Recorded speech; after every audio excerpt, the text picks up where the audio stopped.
What's happening, everybody? A couple of SEC guys making their presence felt on the biggest stage, the Super Bowl. Locked On SEC starts right now. You are Locked On SEC, your daily podcast on the Southeastern Conference. Part of the Locked On Podcast Network, your team every day.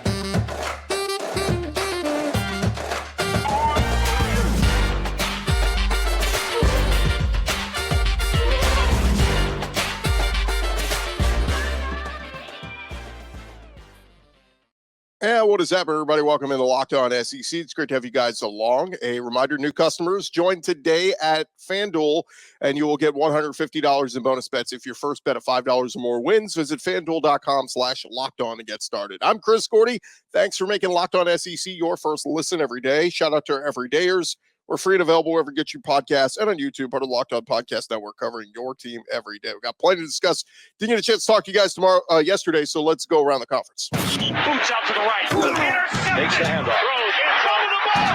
What a catch! Around the conference. Yeah, and still recapping the action that happened Sunday night. The Kansas City Chiefs winning the Super Bowl with several former SEC guys adding rings to their trophy case. Now, some doing it for a second, some doing it for a third time. But amongst the contributors for the Chiefs on Sunday night, former Georgia wide receiver Mecole Hardman. We'll get to him in a second. But Florida right tackle Jauan Taylor, Kentucky DB Mike Edwards, Mizzou linebacker Nick Bolton, Tennessee right guard Trey Smith, LSU running back Clyde Edwards-Helaire, and of course, from Mississippi State, linebacker Willie Gay, and probably one of the best defensive players in all of the NFL, defensive tackle Chris Jones. But on the other side, it was a former Tennessee Vol getting the scoring going for the San Francisco 49ers. It was former quarterback turned wide receiver Jauan Jennings delivering the first touchdown of the game on a trick play. He got a backwards pass from Brock Purdy, then threw a pass across the field to Christian McCaffrey, who broke it for the game's opening touchdown. Now, Jauan Jennings also had a short catch over the middle of the field that he broke through contact to get in the end zone for another touchdown. And Jennings became the second player in Super Bowl history to post a passing touchdown and a receiving touchdown in the same game. Of course, Nick Foles did it with the Eagles with the Philly Special several years ago. But it was the Georgia wide receiver Mecole Hardman stealing the spotlight in overtime. Hardman delivering the final blow as he scored a walk-off game-winning touchdown, taking the pass from Patrick Mahomes. And Hardman, pretty crazy, did not have a catch in the AFC Championship game, had just 2 catches for 5 yards in the playoffs prior to Sunday. But in the Super Bowl, the former Georgia stud, 3 catches, 57 yards, and the game-winning touchdown. It's been pretty cool to see Mecole Hardman making the rounds on like the Today Show and a bunch of different places, national shows all throughout Monday. So, look, every year it feels like there's a former SEC guy coming up big on the biggest stage in the Super Bowl. But congrats to all those guys who added championship rings to their trophy case. And, kind of cool to see guys that, we got to cover in the SEC or guys that we interviewed, like Dre Greenlaw, I got to interview a couple of years ago. All these guys that, come through either SEC media days or we catch up with in other realms and then go on to be big stars in the NFL.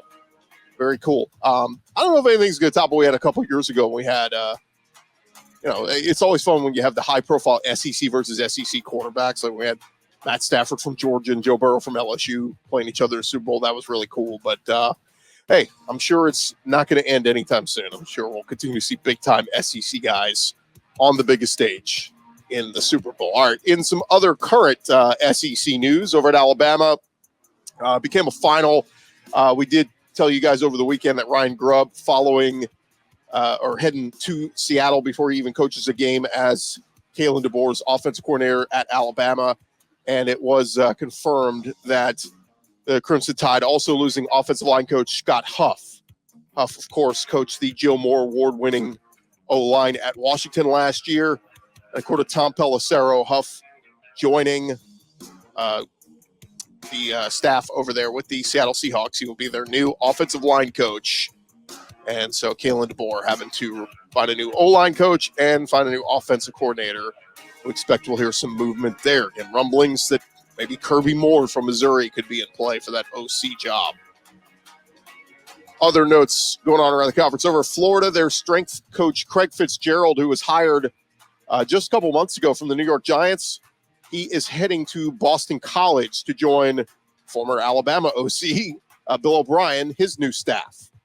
Fitzgerald worked with Bill O'Brien at Penn State. Billy Napier putting out a statement saying, I want to thank Fitz for doing a great job during the 5 weeks he's been in Florida. He's been a very professional, well-respected individual. We understand these decisions are part of the profession, and we all have been put in these dynamics at one point or another. This game is about relationships, and Coach O'Brien and Coach Fitz, relationship goes way back. Fitzgerald's hiring came after Gators Director of Football Strength and Conditioning, Mark Hawk. So unclear yet if he'll take back over that role, but Craig Fitzgerald, 5 weeks in Florida. We saw Ryan Grubb and Scott Huff a couple weeks at Alabama. It's kind of crazy how these coaches, they take a new job and then something else opens up. So leaving this job for that one.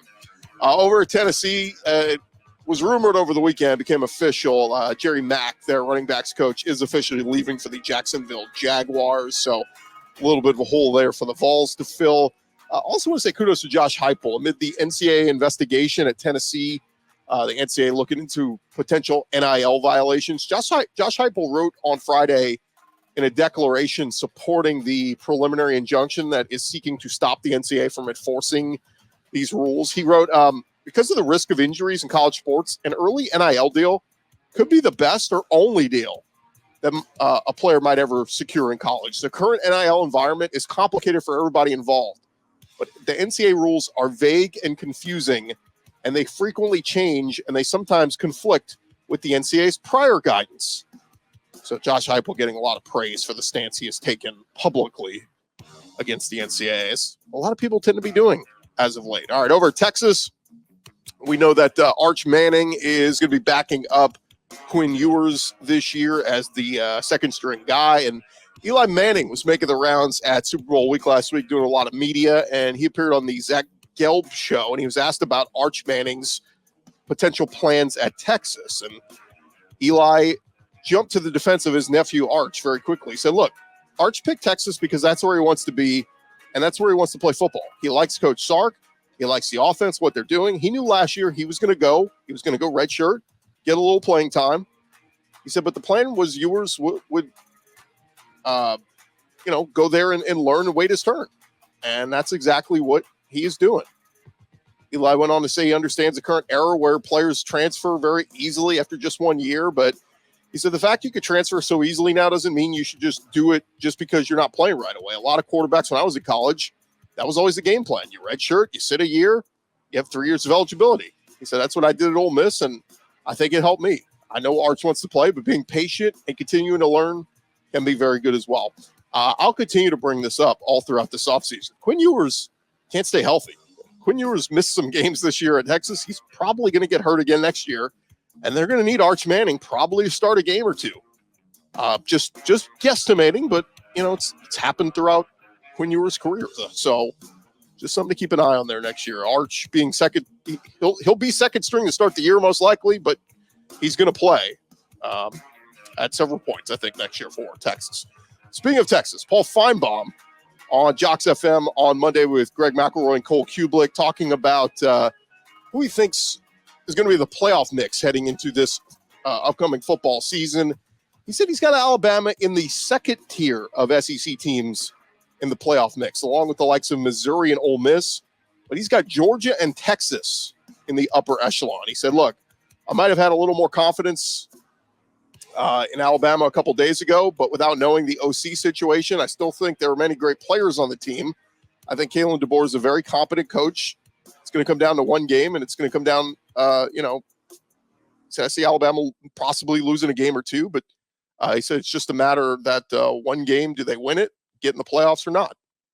But he said, I believe the coaching staff will be able to handle it. So we will see what happens there with SEC teams getting. All right, a couple other nuggets here before we continue on with the show. SEC Hoops players of the week are out.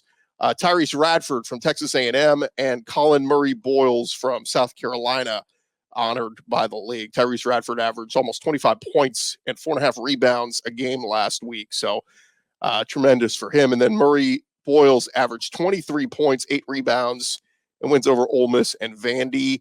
He against Vandy had a career high 31 points. It was just the third 30-point game by a Gamecock freshman since joining the SEC in 91-92. By the way, only a few weeks left of SEC hoop action. A rough loss on Saturday for Kentucky. They fell to Gonzaga, marked the first time Kentucky has ever lost 3 straight home games at Rupp Arena. So pretty crazy stuff there. And one more note here on SEC baseball gets underway starting this weekend. I don't know if you guys know this, but I'm a huge SEC baseball fan. Every year we always do mix in some SEC baseball talk. And obviously the last few years has been a lot of fun to watch with Mississippi State, Ole Miss, and LSU all winning national championships. So somebody from the SEC very likely to hoist the trophy once again in Omaha. But we got a long way to get there. Florida hoping to possibly be that team as they agree to a contract extension with their head coach, Kevin O'Sullivan. That'll keep him in Gainesville through 2033. Nick Delatorre of Gators Online reported the news. The two sides came together on a new extension a month ago. Kevin O'Sullivan been there 17 years already.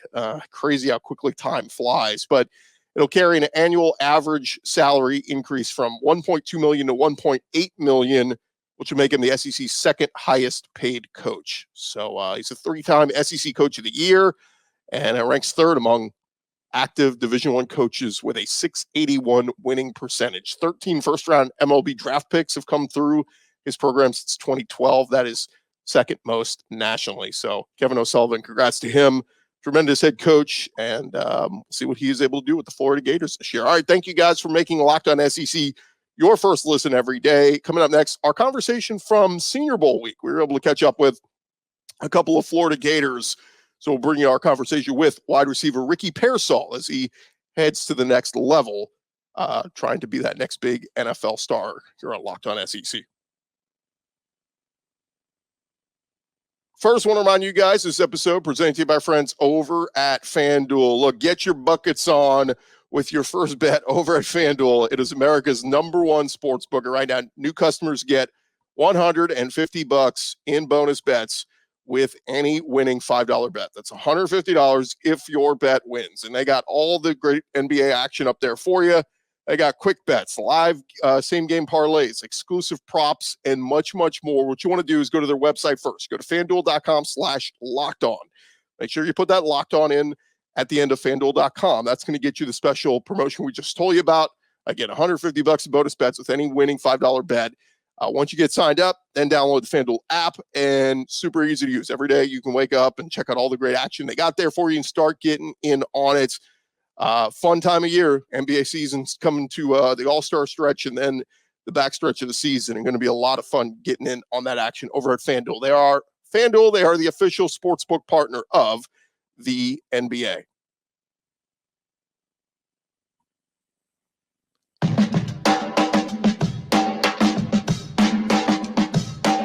All right, roll along here and Locked On SEC. Thank you guys for making us your first listen every day. Shout out to everydayers. Come on back tomorrow on the show. We got plenty of stuff to get into, including some way too early top 25 rankings. So we will get to that on tomorrow's show. But first, just last week, we were at the Senior Bowl. We caught up with a bunch of former SEC stars and didn't get to bring all of them to you. So here are a couple of Florida Gators. We start with Florida wide receiver Ricky Pearsall, who started his career at Arizona State and then the last couple of years spent them at Florida and was a big-time playmaker, took a huge leap forward in his progress on the field and put up a nice monster year there for the Florida Gators. So without further ado, our conversation with Florida wide receiver Ricky Pearsall. Pleasure to be catching up with Ricky Pearsall of the Florida Gators and finishing off an awesome career. Got better every year he was in college. Of course, started Arizona State, last 2 years with the Florida Gators. And what's it like finally being done, man? It's got to feel weird. I know when I finished college, it was like, man, all right, this thing's over with now. Yeah, no, it definitely felt weird just because I was in college for 5 years, 5 years of playing under my belt. So, when the last game finished, it was an emotional roller coaster for me. And, I didn't believe it because the next day I was like, do I have somewhere to be? And then especially after I graduated too, I had a few moments where I was like, I got homework today, but I graduated. I don't got nothing. Yeah, I think I said 2 years at Arizona, 3 years there. What was obviously a lot of ups and downs, roller coaster of moments there in Florida. But this year, last year, anything stand out like the one moment you're going to take away that's always going to stick with you? I don't think there's one moment that's going to stick with me. I think the building of relationships in that building is honestly what stuck out to me the most. I'm always going to remember the friendships I built with my teammates. I'm always going to remember the coaches and the relationships I built with them. So I think taking that with me is going to, be more important than anything else. The win over Tennessee, though, that was a good one, right? Oh, yeah, for sure, definitely. That was a good one. Obviously, all the wins and all the games and the moments and enjoying the fans, because we got great fans over there enjoying all the games in the Swamp. That's probably the best environment in the country. So, I appreciate all that. The game against South Carolina with 166 yards, that was a pretty good day. Yeah, that was a pretty good day for sure. Looking back on it, though, I mean, obviously, a year ago you had Anthony Richardson, and then this year you had, Graham Mertz. How quickly did Graham get in there and adjust? Because, I mean, you look at the numbers, he had an outstanding year and almost probably not talked about enough the year that he had. Oh, yeah, for sure. He had a great year. All the guys are really proud of him. It all just started the first day he got in, to be honest. I knew as soon as I met him, he was ready to get to work. I actually met him. He had his binder in his hand, and he was learning the plays right away. But he's just a film guru, man. He's always up in the film room. He's always studying. He's always trying to work at something, get better, communicate with all the receivers, And I think his work ethic grew on guys, and all the guys could only respect that of him. So, he won the team over, and from there it was just him playing his game. Talk about college life in Gainesville. Obviously, you come from Arizona State, not a bad school. Pretty cool party life. My wife kind of has this thing. She's always like, I want to staying below I-10. Yeah. You've kind of had, I mean, from Phoenix over to Gainesville, kind of, same weather, more humidity though in the Swamp than over in Phoenix, right? Oh yeah, for sure. No, Phoenix is like the sauna if you go into a sauna, and then like Gainesville's like a steam room, so it's a little bit more humid, but they're both really hot. So. It had to be cool to see the year that Jaden Daniels had. Obviously, you guys started together over at Arizona State. When you were playing with him, though, there, and he was good, but, like, did you ever imagine, like, one day this guy's going to be the Heisman Trophy winner? And, right now, looking at mock drafts, I mean, he's projected to go very high. Like, did you see something then that, like, this dude's going to be awesome? Yeah, I'm not going to lie. Probably from day one, I knew he was going to do that. I think Ryan Clark actually was one of the dudes that called it that he was going to win the Heisman after his freshman year. But all the guys saw it right away. He came in. He was a super talented guy. But I think what stuck out the most to me about him was his poise. And I don't think the lights got too bright from it at all. Like, his freshman year, he stepped right up, threw for 3,500 plus, I believe, and had a really good first year. So, he had a lot of potential. And obviously, we built a really strong relationship. And we're still friends to this day. We FaceTime each other. So, yeah. That had to be weird, though, because the Florida defense, I mean, they're doing everything they can, and he's just answering. Were you just kind of like shaking your head and going, that's what he does? Yeah, honestly, yes. I'm going to admit I was like, yes, that's what he does. He's a tremendously talented player. Some of the guys were on the side, and like, how do we stop him from running? And I was like, I didn't want to say anything because it was like, I don't know what you can do, So he was going to end up doing that regardless, but he's a hell of a player, so I'm proud of what he's accomplished this year. Yeah, if there was some secret, you could have certainly given it to him. Let's talk about you. This week, I was at practice the other day. Day one, you were turning some heads. A lot of people saying, oh, really? Did you see what Ricky did? I mean, he's 1-on-1s, 7-on-7s. He's catching everything. How do you feel like you've done so far this week? I feel like I had a pretty solid 2 days. There's a few reps out there that I wish I could have back. The first day, I was just getting used to the turf, really, to be honest. I think the first rep, I rolled on my ankle. But then from there, I got used to the turf, and I was running good routes and having good reps that I thought were pretty good. I was just trying to put some good stuff on tape and come out here, be able to show that I'm an elite route runner and what I speak about is true. So, I'm always about words and actions lining up. So I was trying to do that, prove my point. I always heard that, that was always the plus on you. Great route runner and all this and good hands and stuff. Talking with some of the coaches and people that are here, what have they said kind of that, maybe needs the most work in your game? They've given me some good feedback, but right now the coaches are more giving me feedback about the scheme because we're trying to learn this playbook still. We still got a game to play on Saturday, so I think that's more of like the coaching points. And I think they do, well, what they explain too, they do a good job of giving us the tools to use, and then we got to go out there and be the players that we are because players we are, got us to where we're at today as well as the coaches we had in the past, of course. But I think they do a good job of giving us tools and letting us go out there and ball.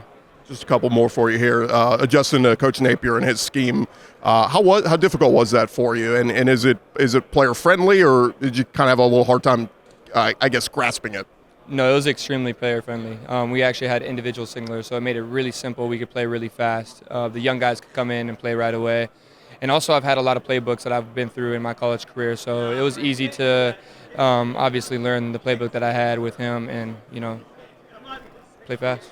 Last one for you. What was it like playing for him? And look, it's the SEC, so always under criticism. Coach is always on the hot seat. Do you think the criticism's a little bit over the top for Coach Napier and what he's had to endure? Yeah, it's kind of hard sometimes, because a lot of outsiders don't really know what's happening in closed doors. He's an extremely hard worker, so you got to respect that first and foremost. And it takes a village to have success over there. So, he's trying to run up the guys, build a strong culture, and I think he's doing just that. So I think if the fans and the people can be a little bit more patient with him, he's going to have great success in these upcoming years. And I'm looking forward to coming back and watching it and supporting all my old teammates and all the young guys that, I coached up a little bit over there. So you got a line of people waiting to talk to you, so we'll let you go. Ricky, thanks for the time, man, and best of luck to you, all right? Yeah, thank you so much. God bless you, man. We appreciate Ricky taking some time. Still more to come here on Locked On SEC, part of the Locked On Podcast Network, covering your team every day. Kingsley Eguakun, a big-time offensive lineman there for Florida. We'll talk with him coming up next right here on Locked On SEC. First, I want to remind you, this episode presented to you by our friends over at eBay Motors. Look, passion, drive, and patience, it's what brings home the winning trophy. It's also what keeps your ride or die alive. eBay Motors, they got everything you need to maintain your vehicle. Level it up to peak performance, from superchargers, roof racks, whatever it is you need for your vehicle, they have got you covered over there at eBay Motors. They have over 122 million parts for your number one ride or die. You're always going to find exactly whatever it is you're looking for. They get that eBay guaranteed fit, so your part is guaranteed to fit your ride every time, or your money back. And with eBay Motors, you're burning rubber, not cash. With all the parts you need at the prices you want, easy to turn your car into the MVP and bring home that win. Go keep your ride or die alive at ebaymotors.com. Eligible items only. Exclusions apply. eBay guaranteed fit, only available to U.S. customers. Again, check them out right now, ebaymotors.com.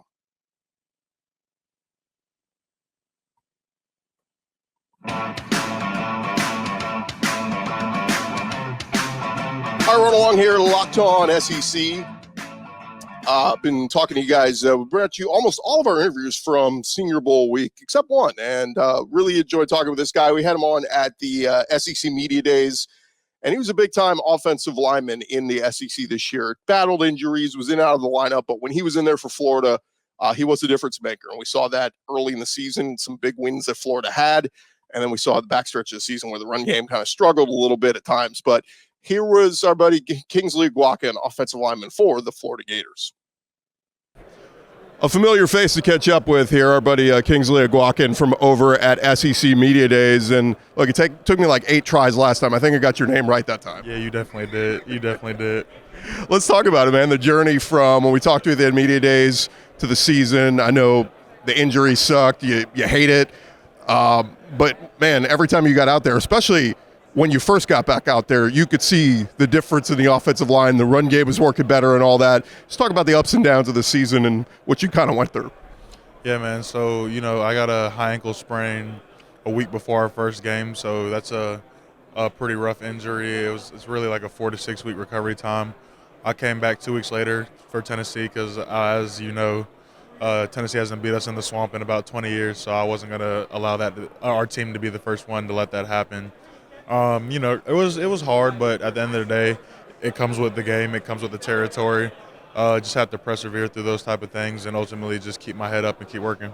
Did you feel that too, like when you were in there, that the chemistry and all the guys around you, that you were getting continuity in the O-line play and run blocking, pass blocking, all of it? Yeah, I think my presence being back specifically for Tennessee week kind of just brought a nice morale to the team. I think it energized guys a little bit. And then me just being able to be on the field and use my leadership from that aspect was great for everybody, including myself. We talked with Ricky about Graham and the season that he had, but it still feels like he's even more underappreciated. It's cool he's coming back to get another season of SEC play, but what did you make of the season Graham had with you guys?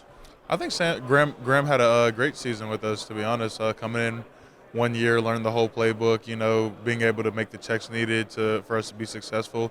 Obviously, he was slinging the ball around, delivering the ball to guys when they needed to get the ball. I think Graham honestly had a really good season. I think he's going to do a lot better next season. Obviously, with the offseason, transfer portal being what it is, guys can go elsewhere. The 1-2 punch of Trevor and Montrell was really good. Trevor's moving on, but Montrell's coming back.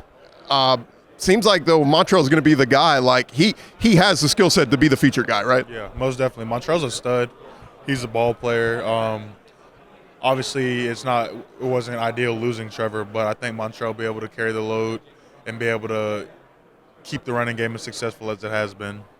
It's one thing to go to transfer portal, you go to another school, another opportunity, fine. But, like, going to a rival, that just feels a little – not saying anything about him, but, like, going to a rival is kind of like, hey, man, when we play you, now we got to tackle you. It's makes things a little awkward, right? Yeah, I think so. I don't think I would do it, but at the end of the day, everybody's got to make what they feel is the best decision for them. So, talk about the season. I mean, we talked about it before the season, how difficult the schedule was, and you guys kind of battled through. And about the midway point, everybody's like, "Oh, Florida's ahead of schedule here," and then all those back.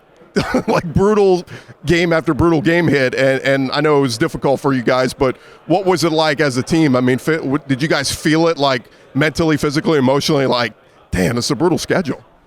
I don't think necessarily we thought about the brutality of the schedule because at the end of the day, we play in the SEC. We know what comes with that territory.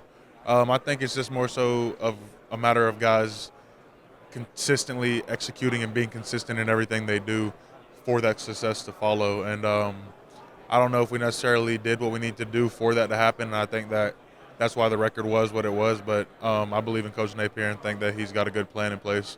Yeah, I was going to ask you about Coach Napier because I think a little bit he's a little maybe unfairly criticized at times, but it's what comes with the territory. You coach in the SEC, you're going to constantly be under fire. But what do you like most about Coach Napier and what he was like as a head coach? He was just a really good person. He really cared about his players, and you could really feel that. You don't always get that all the time, especially in a conference like the SEC. But I think the biggest thing with Coach Napier is he cares about his guys, and he makes sure that they're taken care of in the right ways. Talking with the Kingsley Eguakun, and let's talk about you, man. You're here at the Senior Bowl looking to prove what you can do. Talking with people out here, what's kind of the things you're hearing about your game and maybe what you need to kind of work on looking ahead? So kind of the things that have been positive for me is my athleticism, my ability to run off the ball, reach shades and G's. I'm a very aggressive player. I've always been that way. But going against this caliber of guys, the coaches think that I might need to tone that down at times because it didn't get me into trouble on the first day, but it got me into a little bit of trouble today. So, just being able to tone down my mindset, I guess you could say, my aggressiveness, and just being able to be more patient.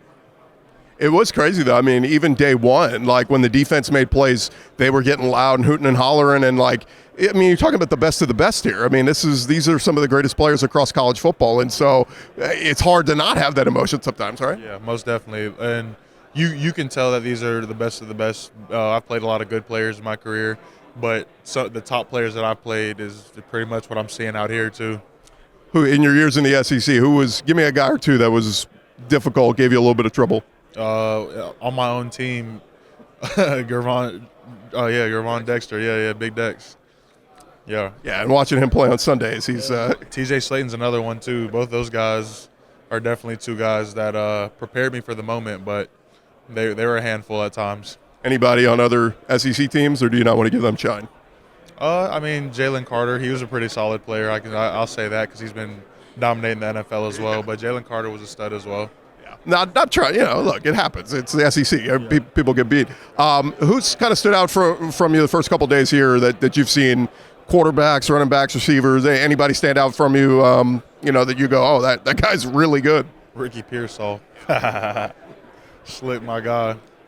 He has been catching everything. No, they say, like one-on-one, 7-on-7, like he has caught just about everything thrown his way. Yeah, most definitely. All right, so what's your schedule like now? Well, you're going to do the Senior Bowl this week. What's next? You go back home, work out, and get ready for combine, draft, all that stuff? So once I'm done here this week, I'm going to go back to – I've been training at Exos, so I'm going to head back to Exos and get ready for the Combine. Do you want to keep adding muscle, or is that kind of just kind of staying in shape right now? Staying in shape. Obviously, if I can add more muscle, that's always great. But just trying to get my strength up, my speed up, just trying to become the best athlete that I can be so I can go display my athleticism at the Combine.